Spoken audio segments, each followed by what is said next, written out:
Hello and I welcome you to Vigyan recharge. देखो ये video 3 मुद्दों को कवर करेगी। पहला, जब भारत और अमेरिका दोनों ही गरीब होकर आजाद हुए थे तो फिर अमेरिका सुपर पावर कैसे बन गया और हम पीछे क्यों रह गए। दूसरा, वो चीन जिसे दुनिया ने कभी गरीब और पिछड़ा समझा था आज भविष्य का सुपर पावर क्यों माना जा रहा है और अमेरिका ने उसे रोकने की कोशिश क्यों नहीं करी, या अगर करी तो रोक क्यों नहीं पाया। तीसरा, दुनिया के थानेदार बने बैठे अमेरिका को वर्ल्ड पावर की कुर्सी से नीचे कैसे उतारा जा सकता है। चलो शुरू करते हैं कहानी। अमेरिका आजाद हुआ, वो गरीब था। हम आजाद हुए, हम भी गरीब थे। तो अमेरिका ने सबसे पहले वो कौन से काम कर दिखाए जो हम नहीं कर पाए। पिछली वीडियो से आपको ये समझ में तो आ ही गया होगा कि अमेरिका के बनते ही उसने सबसे पहले अपने एरिया को बड़ा करा, अलग अलग राज्यों को अपने साथ जोड़ा और इस जोड़ तोड़ से अमेरिका के बॉर्डर शांत हो गए। बॉर्डर के शांत होते ही अमेरिका का ध्यान तरक्की पर गया। अब भारत की सुनो, अंग्रेजों ने जाते जाते हमें आजादी तो दे दी, लेकिन हमारे बॉर्डर पर हमेशा टेंशन बनी रहे उसका पक्का इंतजाम कर दिया। देश को 2 टुकड़ों में बांट दिया और समाज को हिंदू मुसलमान में तोड़ दिया। हमारी सीमाएं असुरक्षित थी, समाज बटा हुआ था। ऐसे माहौल में भारत अपनी ऊर्जा तरक्की में नहीं बल्कि आंतरिक झगड़ों और बाहरी खतरों से निपटने में खर्च कर रहा था। ऐसा नहीं कि चुनौतियां हमारे ही सामने थी, अमेरिका के सामने भी आई थी। अमेरिका से टूटकर जो राज्य अलग होने की कोशिश कर रहे थे, जिन्होंने देश में सिविल वॉर खड़ा कर दिया था, उनके विद्रोह को अमेरिका ने कुचल दिया और देश को एक साथ जोड़कर मजबूत किया। आजादी के बाद भारत ने भी एकता बनाने की कोशिश की, लेकिन बाहरी ताकतों ने यहाँ गड़बड़ियां फैलाई। 1984 के दंगों में सिख भाइयों के दिल में नफरत भर दी और खालिस्तान जैसे आंदोलन को पैदा कर दिया। तमिलनाडु, केरल, कर्नाटक, आंध्र प्रदेश में द्रविड़ लैंड की मांग उठा दी। उत्तर भारत में आतंकवाद को हवा दी और कश्मीर में लगातार अस्थिरता फैलाई। ये सब आंतरिक कमजोरियां नहीं थी बल्कि बाहरी ताकतों की चाल थी। लेकिन सबसे बड़ी समस्या यह रही कि हमारे नेता वोट बैंक की राजनीति में उलझे रहे। उन्होंने देश को बांटने वाली नीतियों के सामने आंखें मूंद ली। देश भाड़ में जाए पर कुर्सी ना निकल जाए, ऐसी सोच वाले नेताओं ने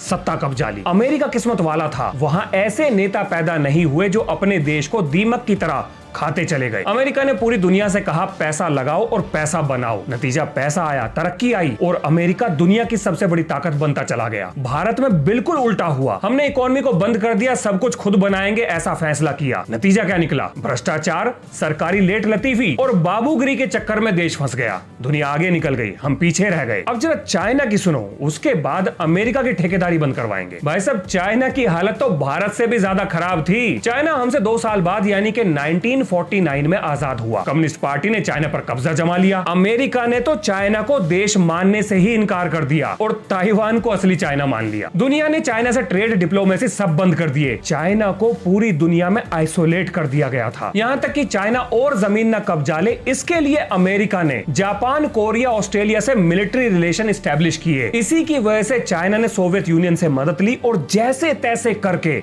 अपनी भूखी मर रही जनता को कंट्रोल में रखा और देश को बिखरने से बचा लिया। इसका पूरा श्रेय माओ जेडोंग को जाता है। 1950 में चीन ने तिब्बत के ऊपर मिलिट्री एक्शन कर उसको कब्जा लिया। दलाई लामा भागकर भारत आ गए और अमेरिका ने केवल नाम मात्र का ही विरोध किया। कारण था भारत से नफरत, क्योंकि हम सोवियत के साथ थे। अमेरिका ने सोचा कि चाइना का बॉर्डर अगर भारत से जुड़ गया तो हमेशा भारत के ऊपर दबाव बना रहेगा। अमेरिका खेल गया और हम फंस गए। इसका नतीजा निकला कि चीन ने हिमालय तक अपनी सीमा बढ़ा ली और भारत से सीधा बॉर्डर जोड़ दिया और यहीं से भविष्य के टकराव की नींव रख दी गई। असल में तो हमारा चाइना के साथ कोई बॉर्डर है ही नहीं, हम बॉर्डर तो तिब्बत के साथ शेयर करते हैं। इसी का नतीजा था कि 1962 में इंडिया और चाइना वॉर हुई। तिब्बत के बाद चाइना ने लद्दाख और अरुणाचल प्रदेश पर अपना दावा ठोक दिया। अब आता है वो पल जिसने चाइना की तकदीर बदल दी। चाइना को यह बात पता थी कि वो अमेरिका के बिना कभी भी तरक्की नहीं कर सकता और अमेरिका उसकी मदद कभी करेगा नहीं। अब यहाँ पर चाइना ने एक चाल चली। मार्च 1969 में चाइना ने जैन बाओ आइलैंड पर दावा करते हुए सोवियत यूनियन के ऊपर हमला कर दिया। दोनों तरफ से आर्मी डिप्लॉय हो गई। बात न्यूक्लियर स्ट्राइक तक पहुंच गई, क्योंकि चाइना के पास 1964 में ही न्यूक्लियर बॉम्ब आ चुके थे। अमेरिका ये सब कुछ चुपचाप बैठकर देख रहा था और यही चाइना चाहता था कि अमेरिका ये सब देखे। अब कोल्ड वॉर का समय था। सोवियत यूनियन को रोकने के लिए अमेरिका को एक साथी चाहिए था जो डायरेक्ट यूएसएसआर से बॉर्डर शेयर करता था। 1971 में अमेरिका ने हेनरी किसिंजर को बीजिंग भेजा, दोस्ती का हाथ बढ़ाया। मकसद था यूएसएसआर के कन्ने टाइट करना। इसके बाद 1972 में अमेरिकी प्रेसिडेंट रिचर्ड निक्सन चाइना गया और अमेरिका ने चाइना से कहा, बता बेटा, सोवियत यूनियन से भिड़ने के बदले में तेरे को क्या चाहिए?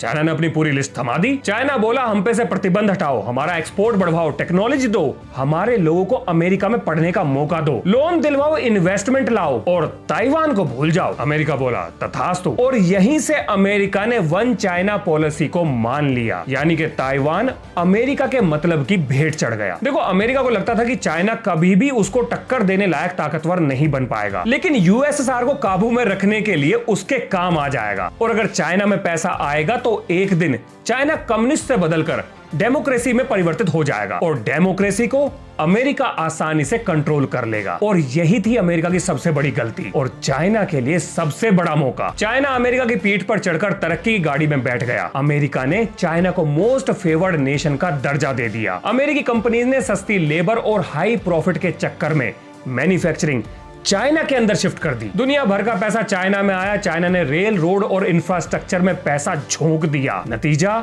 चाइना के एक्सपोर्ट एक्सपोनेंशियल तरीके से बढ़ गए। फिर चाइना ने एजुकेशन सिस्टम में स्टेम सब्जेक्ट्स की पढ़ाई पर पूरा जोर दिया। तेज दिमाग वाले बच्चों को सरकारी खर्चे पर विदेश भेजा गया। वो वापस आए, उनसे रिसर्च करवाई गई। 2001 में चाइना ने WTO ज्वाइन किया, ग्लोबल ट्रेड रूल्स का हिस्सा बन गया।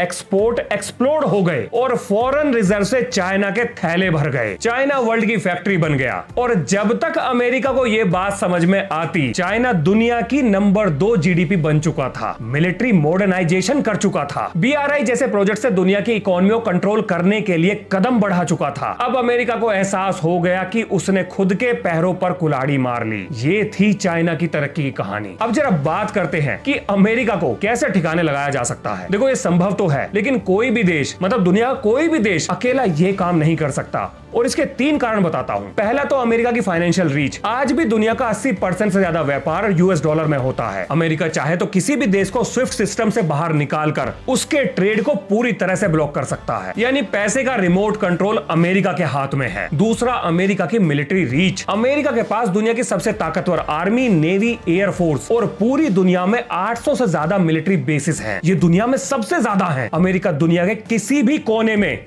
युद्ध छेड़ सकता है। इसके अलावा अमेरिका की डिप्लोमेटिक रीच, यानी UN, world bank, IMF, NATO, ये सारी दुकानें अमेरिका ने ही खोली हैं। और अमेरिका के इतने चेले चपाटे हैं कि US किसी भी देश को अलग थलग करना चाहे तो वो अपने चिंटुओं से कहकर ये काम बड़ी आसानी से कर सकता है। अमेरिका की सॉफ्ट पावर भी बहुत ज्यादा है। अमेरिका में हुई रिसर्च को पूरी दुनिया आंख बंद करके मान लेती है। अगर वही रिसर्च भारत में हो जाए तो पूरी दुनिया सवाल खड़े कर देगी। दुनिया को अमेरिकी ब्रांड्स चाहिए, हॉलीवुड मूवीज चाहिए, अमेरिकन टेक्नोलॉजी चाहिए, उनकी यूनिवर्सिटीज में लोगों को एडमिशन चाहिए। अमेरिका की डिमांड ही अमेरिका की असली ताकत है। अब ये सारी चीजें दुनिया में किसी भी एक देश के पास एक साथ नहीं है। इसीलिए अमेरिका को हटाने के लिए देशों को एक साथ आना पड़ेगा और ये काम सिर्फ ब्रिक्स ही कर सकता है। कैसे कर सकता है, अब जरा ये समझो। ब्रिक्स को अपनी करेंसी बनाकर डी-डॉलराइजेशन की शुरुआत करनी पड़ेगी। ब्रिक्स पे नाम का जो स्विफ्ट अल्टरनेटिव डेवलप हो रहा है, उसकी रफ्तार को तेज करना पड़ेगा। इन सबसे अमेरिका के ब्रिक्स देशों को कंट्रोल करने वाले फाइनेंशियल हाथ ये कट जाएंगे। जितने भी देश अमेरिका के इन्फ्लुएंस से बाहर हैं, उन सबको इकट्ठा करके हमें साथ लाना पड़ेगा। उनके साथ बिजनेस के लिए इंफ्रास्ट्रक्चर बनाना पड़ेगा। ब्रिक्स भी अपना UN की तरह BUN बना सकता है, यानी कि ब्रिक्स का अपना खुद का यूनाइटेड नेशन। ब्रिक्स बैंक तो पहले ही बन चुका है, तो IMF की जगह BMF बना सकता है। इन सारी चीजों से अमेरिका के द्वारा बनाई गई एक दुनिया के पैरेलल एक दुनिया खड़ी हो जाएगी। अब जरा रिसर्च और टेक्नोलॉजी की सुनो। एक समय था जब वेस्ट के सारे देश मिलकर रिसर्च करते थे, टेक्नोलॉजी आपस में शेयर करते थे। आज वही काम ब्रिक्स को करना पड़ेगा। ब्रिक्स यूनिवर्सिटीज खोलकर अलग अलग देशों में रिसर्च को फंड करना पड़ेगा। क्रिटिकल टेक्नोलॉजीज को विकसित करके सबके साथ शेयर करना पड़ेगा ताकि सबकी तरक्की एक साथ हो सके। इसके बाद अगला कदम होगा एनर्जी को कंट्रोल करना। ब्रिक्स देशों को ऑयल एक्सपोर्टिंग देश जैसे कि सऊदी अरेबिया, रशिया और गल्फ के बाकी देशों से बात करके डॉलर से दूर करना पड़ेगा। गोल्ड हो गया, क्रिटिकल मिनरल हो गया, या ब्रिक्स करेंसी के बदले गल्फ कंट्रीज को ऑयल देने के लिए राजी करना पड़ेगा। डोनाल्ड ट्रंप के दौरान अमेरिका अपनी क्रेडिबिलिटी खो चुका है। ये सबसे बढ़िया मौका है। गल्फ को पकड़ लो और अपना काम निकलवा लो। इसके अलावा ब्रिक्स को अपनी मिलिट्री स्ट्रेंथ को भी बढ़ाना पड़ेगा। ब्रिक्स भी एक नेटो की तरह ग्रुप बना सकता है। अगर अमेरिका नंबर 1 है तो चाइना, इंडिया, रशिया के साथ आते ही कोई भी देश उनकी मिलिट्री पावर को टक्कर नहीं दे पाएगा। इसके अलावा ब्रिक्स देशों को अपनी सॉफ्ट पावर को भी बढ़ाना पड़ेगा। अपनी सॉफ्ट पावर को बढ़ाने के लिए ब्रिक्स देशों को अपने कल्चर को बढ़ावा देना चाहिए। मतलब मूवीज हो गई, बुक्स होगी, इंटेलेक्चुअल्स के लेक्चर्स हो गए, या फिर पब्लिक गैदरिंग और स्पीचेस से ब्रिक्स को अपना इन्फ्लुएंस फैलाना होगा। हमारे भारत के पास अपना योगा है, आयुर्वेद है,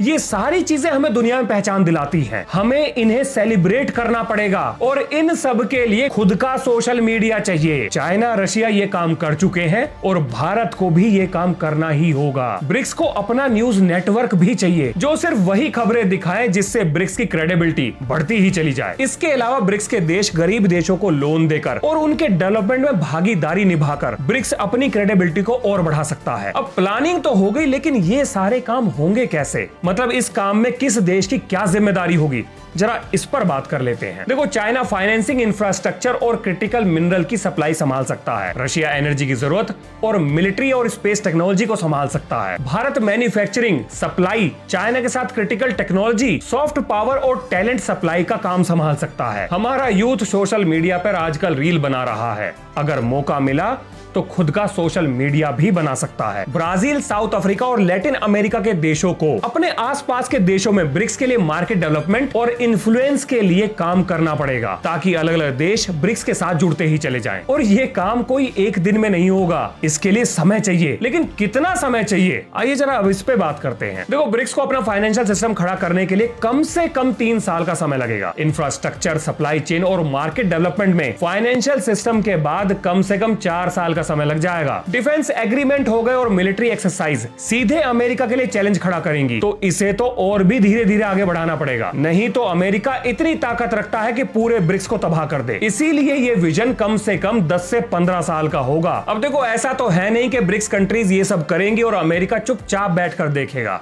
अमेरिका के पेट में गुड़गुड़ होते ही वो ब्रिक्स के पेच टाइट करने के लिए कुछ ना कुछ जरूर करेगा। सबसे पहले तो वो डॉलर की ताकत दिखाएगा, सैंक्शंस लगाएगा। अब इन सैंक्शंस की वजह से ब्रिक्स देशों में इन्फ्लेशन यानी कि महंगाई बढ़ेगी। आम लोगों को कोई मतलब नहीं है कि सरकार देश के भले के लिए काम कर रही है या नहीं। अगर लोगों को तकलीफ हुई तो सरकार की सत्ता चली जाएगी। डेमोक्रेसी की सबसे बड़ी खामी ही यही है कि लोग अगर नाखुश हुए तो सरकार बदल देंगे, लेकिन डेमोक्रेसी ही लोगों को आजादी भी देती है। अब ये इंडिविजुअल पर डिपेंड करता है कि वो डेमोक्रेसी के फेवर में है या उसके अगेंस्ट में। बाकी खूबियां और खामियां तो हर सिस्टम में होती हैं, और डेमोक्रेसी की इसी खामी का अमेरिका जमकर फायदा उठाएगा। ब्रिक्स के वो देश जो डेमोक्रेटिक कंट्रीज हैं, उनकी अपोजिशन पार्टीज अपने मतलब के लिए लोगों को गुमराह करेंगी। अमेरिका ऐसी पार्टीज को फंड करेगा, देश में आंदोलन खड़ा करवा देगा, दंगे करवाएगा, सत्ता परिवर्तन भी करवा देगा, और देश में पावर के लिए भूखे बैठे दलाल अमेरिका की गोद में बैठ जाएंगे। अमेरिका कभी भी ब्रिक्स के ताकतवर होने का इंतजार नहीं करेगा,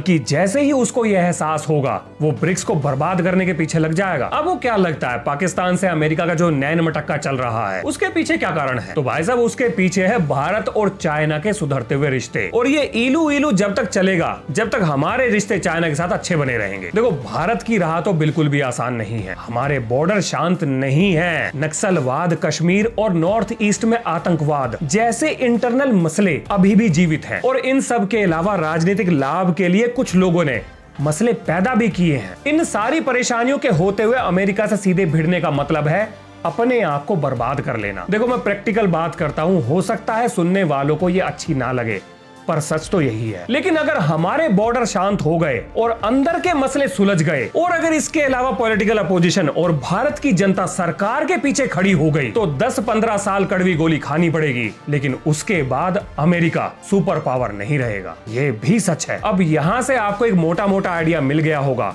कि अमेरिका को सुपर पावर की कुर्सी से हटाना कितना मुश्किल है, और अगर ये काम करना है तो कैसे करना है। कोई सवाल या सुझाव हो तो कमेंट में जरूर लिखें। तो ये है इस वीडियो का अंत। मिलते हैं नेक्स्ट वीडियो में। जय हिंद, जय भारत।